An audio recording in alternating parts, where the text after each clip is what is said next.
మేడ్చల్ జిల్లా మల్కాజ్గిరిలో నవవధువు ధర్నాకు దిగింది. తన భర్త కుటుంబం అదనపు కట్నం కోసం తనను వేధిస్తున్నాడంటూ రోడ్డుపై ధర్నాకు దిగింది. మౌలాలి డివిజన్ మాజీ కార్పొరేటర్ భారతీరాజ్ గౌడ్ చిన్న కొడుకు హరికృష్ణ గౌడ్ను గత సంవత్సరం నవంబర్లో ఆ యువతికి వివాహం జరిగింది. ఇక ఆ సమయంలో 2 కోట్ల రూపాయల కట్నం ఇచ్చినట్లు ఆమె కుటుంబ సభ్యులు తెలిపారు. అయితే పెళ్లి జరిగిన నెల రోజులు గడవక ముందే భర్త కుటుంబం అదనపు కట్నం కోసం ఒత్తిడి చేయడం ప్రారంభించిందని బాధితురాలు ఆరోపించింది. రాజకీయ పలుకుబడి ఉపయోగించి తమపై ఒత్తిడి తెస్తున్నారని, తన తరఫున మాట్లాడడానికి వచ్చిన కుటుంబ సభ్యులపై కూడా దాడి చేశారంటూ ఆమె ఆవేదన వ్యక్తం చేసింది. తనపై తప్పుడు ఆరోపణలు చేస్తూ తన కుటుంబం తీవ్ర మానసిక ఆవేదనకు గురవుతున్నామని కూడా చెప్పింది. తన భర్తను కలవకుండా అడ్డుకుంటున్న అత్తమామలపై వెంటనే చర్యలు తీసుకోవాలని పోలీసులు ఆశ్రయించింది. అంతేకాకుండా తాను ఎదుర్కొంటున్న అన్యాయానికి న్యాయం చేయాలని కూడా డిమాండ్ చేసింది.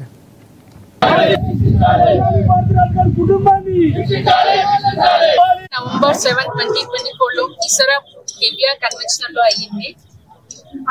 మా హస్బెండ్ అండ్ మా అత్త, మా మామ, మా బావ, ఇంకా మా అక్క, పెద్దయారాలు వాళ్ళందరూ కలిసి నా పైన డిమాండ్ చేస్తారు. 50 lakhs తీసుకొని వస్తే నేను ఇంటికి రానిస్తాము అని.